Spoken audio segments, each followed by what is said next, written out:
probablemente yo por lo menos 5 años atrás ya estuve con un síndrome metabólico, con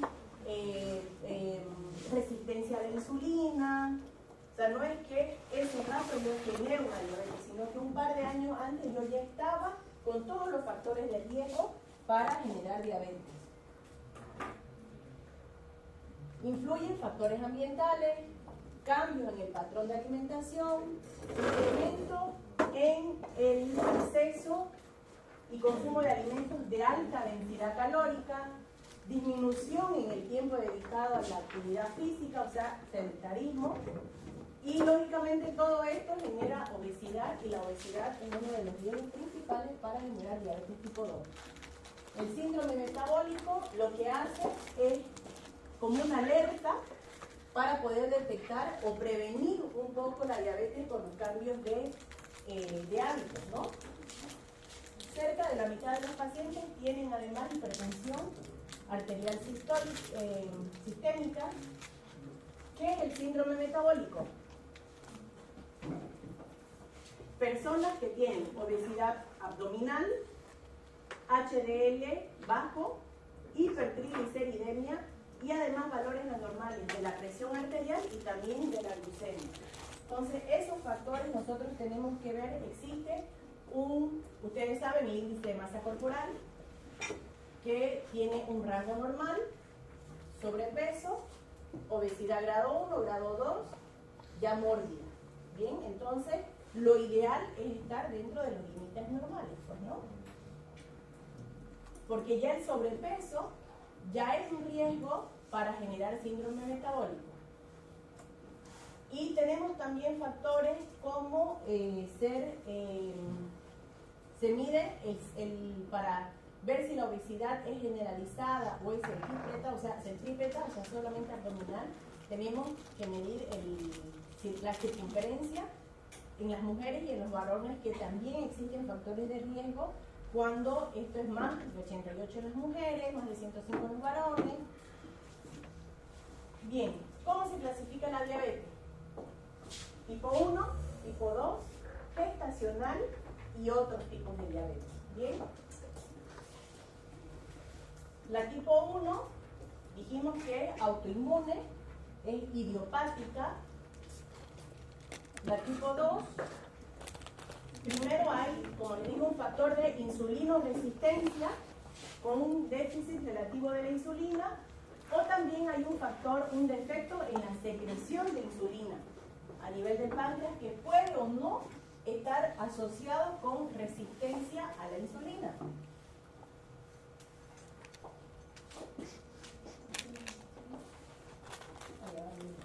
En otros tipos, bueno, fíjense, aquí tenemos varios por enfermedades en el páncreas, endocrinopatías, por químicos, por infecciones, otras inmunológicas. Y la gestacional, como su nombre lo indica, está asociada al embarazo. Puede que la mujer no haya tenido ningún problema de diabetes y durante el embarazo va a tener alteración en el metabolismo de hidratos de carbono, y ahí le diagnostican la hiperglicemia y por lo tanto la diabetes gestacional. Ahora, ¿esta diabetes gestacional desaparece una vez en el embarazo? ¿También desaparece? Puede desaparecer como puede que no.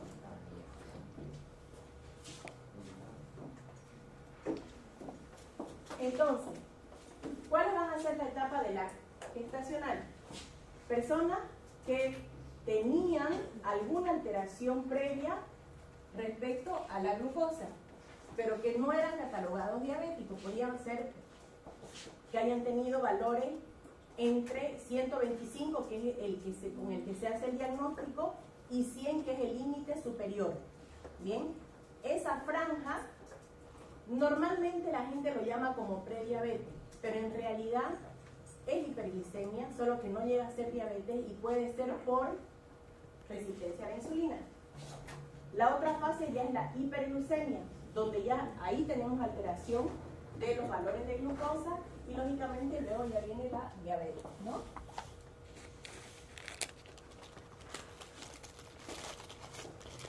Aquí es más o menos como para ver estas etapas. En la tipo 1, como directamente hay alteración en el páncreas y no se produce la insulina, lógicamente la persona necesita insulina para vivir. Bien, se tiene que inyectar. Caso contrario, lógicamente va a tener todos los problemas generados por la hiperglucemia. En la tipo 2 puede o no necesitar insulina dependiendo en qué etapa está.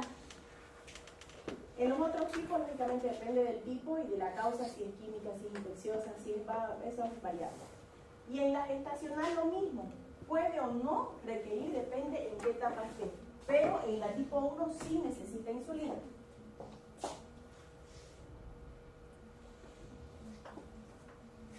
Bien, esto es lo que le decía, lo de la prediabetes, que normalmente dice la gente, que es cuando nosotros tenemos cierta tolerancia, o sea, hay los valores no están tan altos como para diagnosticar diabetes, pero sí hay resistencia a la insulina y lógicamente nuestra glucosa puede salir alterada o nuestra insulinemia cuando la hacemos en ayuna.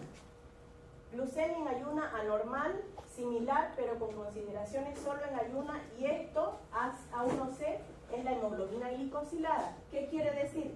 La hemoglobina glicosilada nos da un parámetro de 3 meses.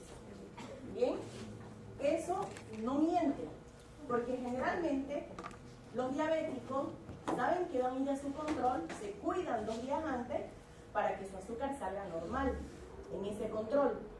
Pero la hemoglobina glicosilada es un parámetro de los últimos 3 meses, de cómo estuvo su azúcar, entonces con eso no se puede medir. Eso sirve de control para ver realmente cómo han estado los últimos 3 meses sus valores de azúcar. Bien, otra vez la diferencia. Diabetes tipo 1, deficiencia absoluta de la secreción de insulina. Diabetes tipo 2, secundaria a la combinación entre lo que es la resistencia y lo que es la acción de la insulina. Otra diferencia. En la tipo 1 no hay diferencia entre hombres y mujeres. Siempre es antes de los 30 años. La presentación es brusca. No necesariamente tiene que haber un factor de obesidad. Casi siempre debutan con cetosis. Lógicamente hay relación entre gemelos. Puede haber, como estamos hablando de un factor inmunológico, puede estar positivo el HLA. 90% anticuerpos, porque estamos hablando de un factor inmunológico. Y lógicamente va a haber hipoinsulinemia. Diabetes tipo 2, más frecuente en mujeres, mayores de 40 años. La presentación va de a poco, algunos síntomas.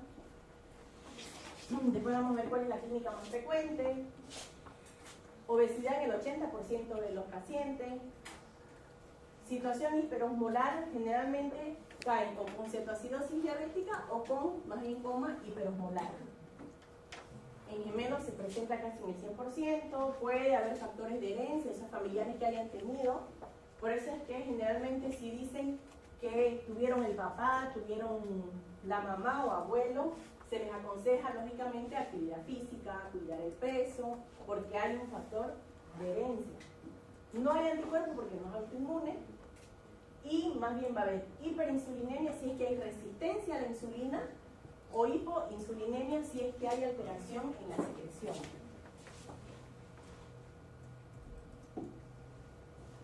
Esto me gusta para que ustedes lo miren, está en el libro, sobre lo que es la insulinoresistencia, ¿no?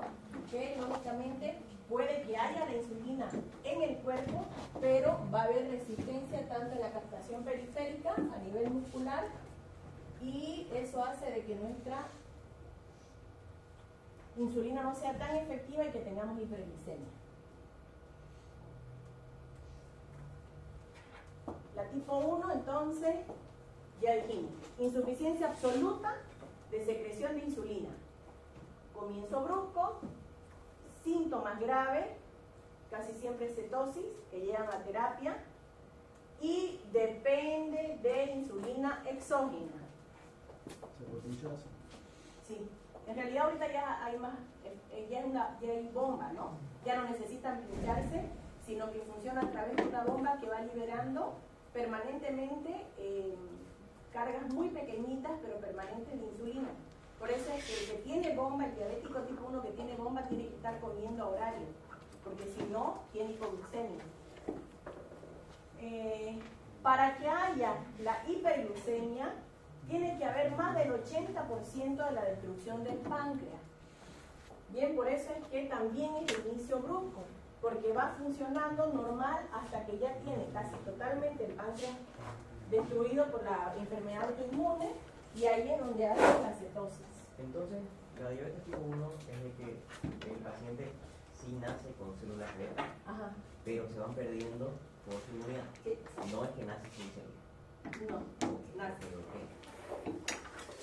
Entonces, se caracteriza por destrucción autoinmunitaria selectiva de las células betas del páncreas, causando deficiencia absoluta de insulina.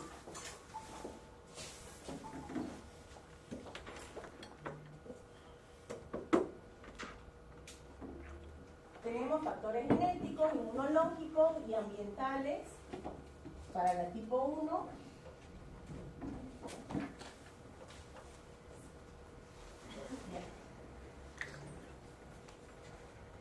Factores genéticos, ¿cuáles serían? Susceptibilidad genética, dijimos, con predominio del HLA, que se encuentra en el brazo corto del cromosoma 6. Inmunológico, inducido por procesos de autoinmunidad dirigido contra las células beta, que van a destruir, ¿no?, lógicamente ese tipo de células a nivel del páncreas.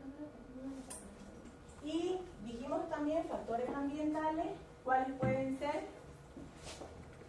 Alimentos, proteína de leche. En realidad, a los pacientes que tienen alteración en esa, ¿bien? No es a todos, sino que ustedes saben que hay personas que nacen con esa, no es alergia, pero es intolerancia. No, tampoco es intolerancia, vendría a ser, nosotros por ejemplo para tomar leche, exacto, pero hay personas que nacen sin esa enzima, exacto. Entonces, lo mismo sucede con el gluten, entonces que son las personas celíacas, ¿no ves? Entonces, si nosotros no diagnosticamos todo eso, también podemos generar esas reacciones cruzadas a nuestro propio sistema inmune. ¿Bien? Agentes químicos, virus, porque sabemos que todo proceso autoinmunitario en realidad no se conoce a ciencia cierta cómo es que empieza.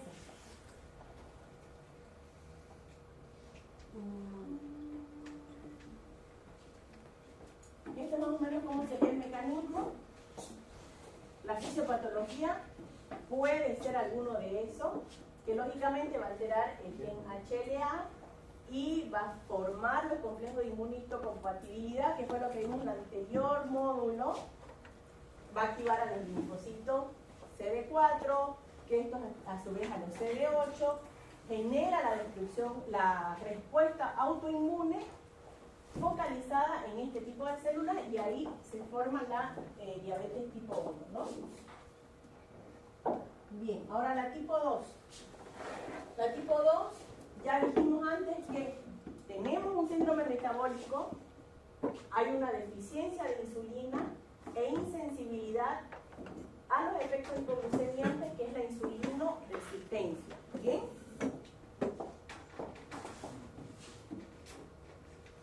Tenemos factores genéticos, ambientales, entre ellos edad, obesidad, la dieta, ejercicio físico, defectos, no ausencia, sino que defectos de la función de las células beta, y además la insulinoresistencia.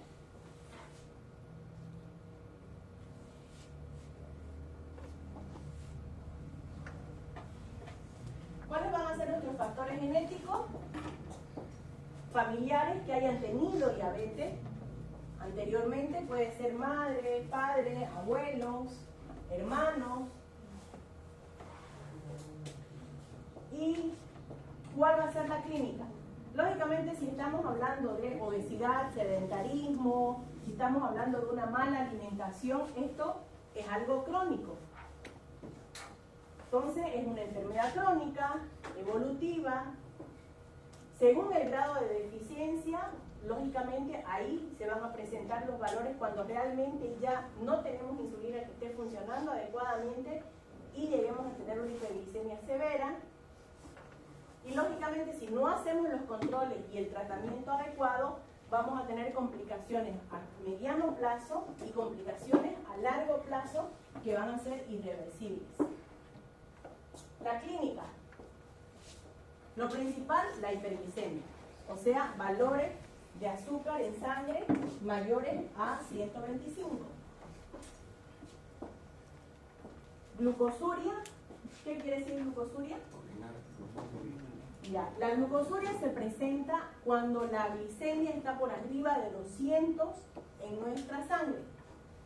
Bien, entonces, por ejemplo, si su paciente llega con su control de 100, que se lo sacó en la mañanita, pero con una orina con glucosuria, quiere decir, exactamente, está mintiendo. Porque para que haya glucosuria, tiene que ser mayor a 200 en sangre. Entonces, la clínica, glucosuria, que esto en realidad es laboratorio, no es parte de la clínica, pero sí poliuria, enuresis nocturna por poliuria en niños, en adultos también, que es la nicturia.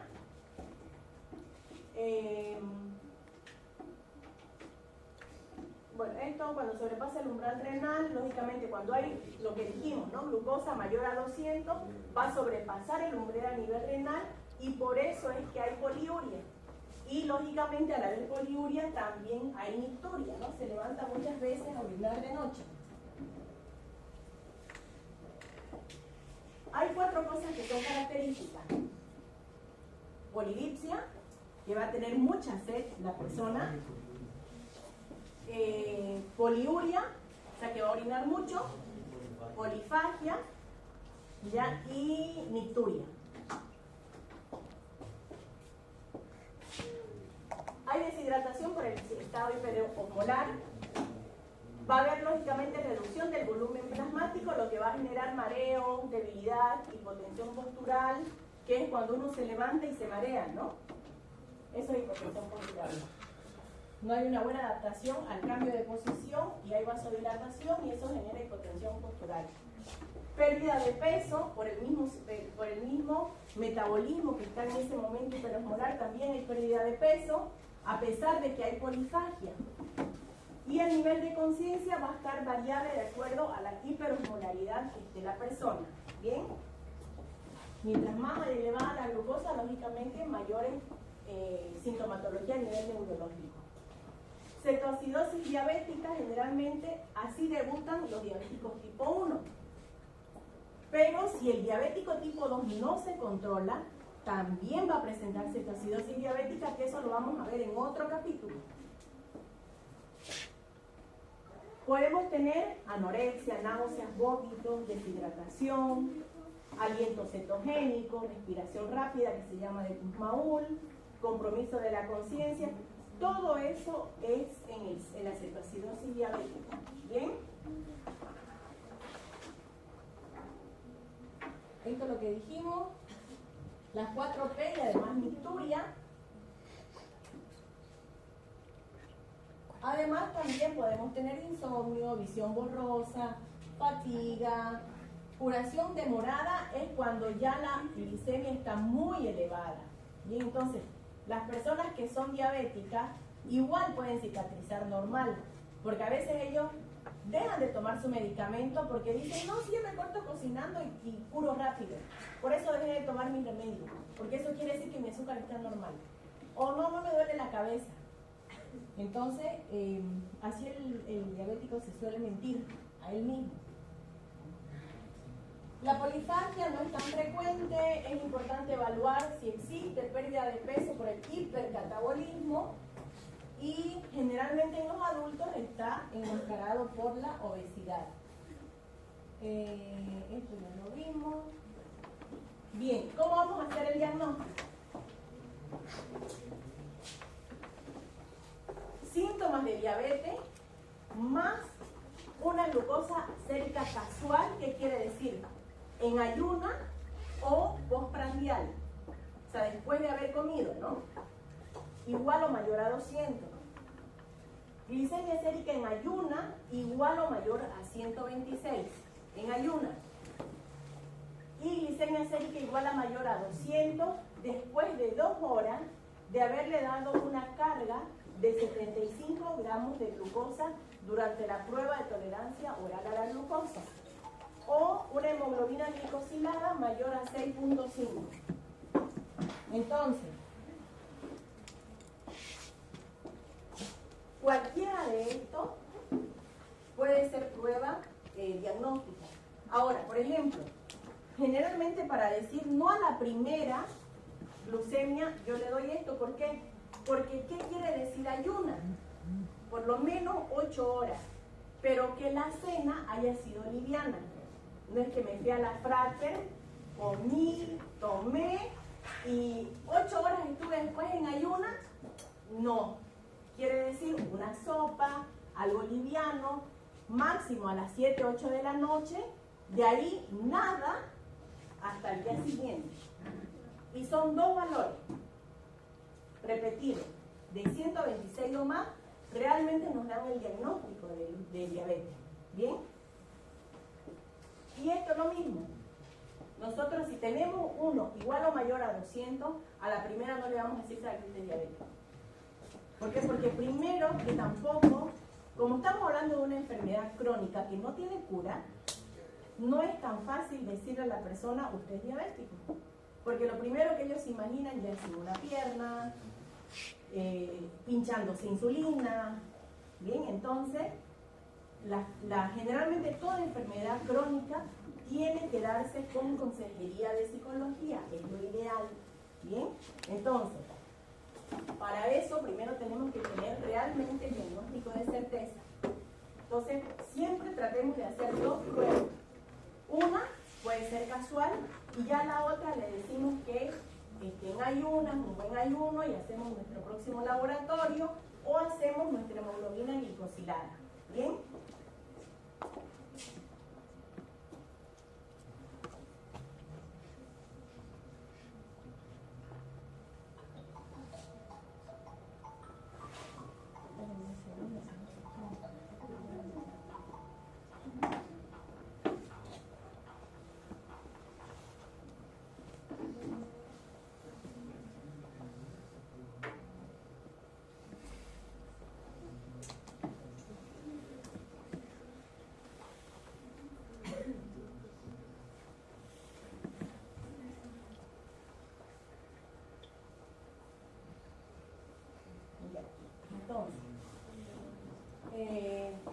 Esto es lo que les decía, en caso de personas asintomáticas, tener 2 o 3 resultados para recién confirmar el diagnóstico.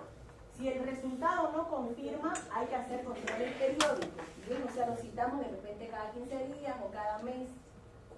Y la medición de glucemia pre y postprandial solo tienen indicación en pacientes ya diagnosticados. ¿Qué quiere decir esto? Cuando ustedes vayan, por ejemplo, a los hospitales, generalmente los controles de glucemia que se hacen en ayuna y postprandial. Bien, ¿por qué? Para ver cómo está funcionando la medicación. Si de repente necesitas reforzar medicación en la mañana o si necesitas reforzar medicación en la noche. ¿Bien?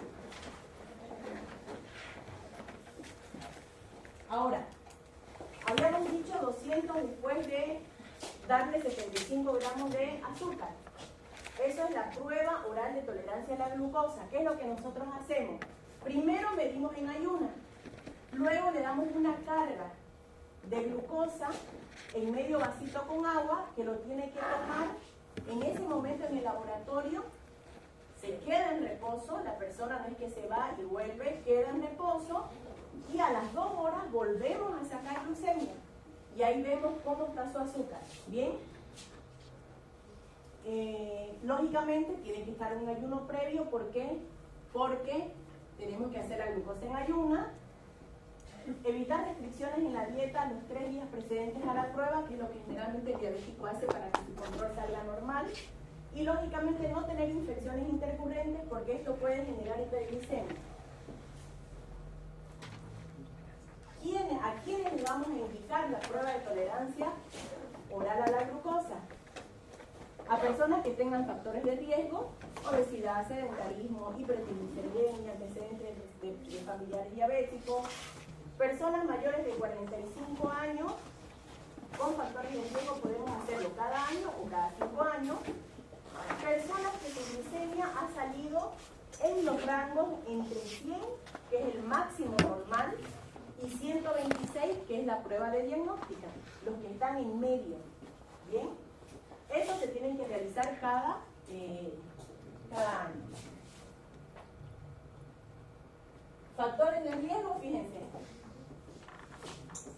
Toda esa cantidad de factores de riesgo para la tipo 2.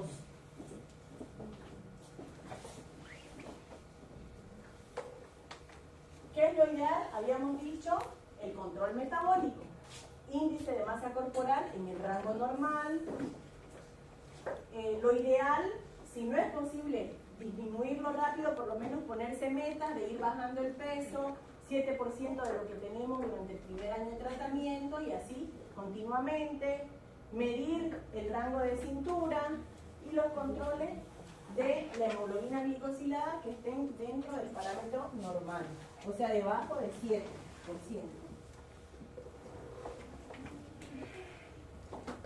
Pensé que era más largo.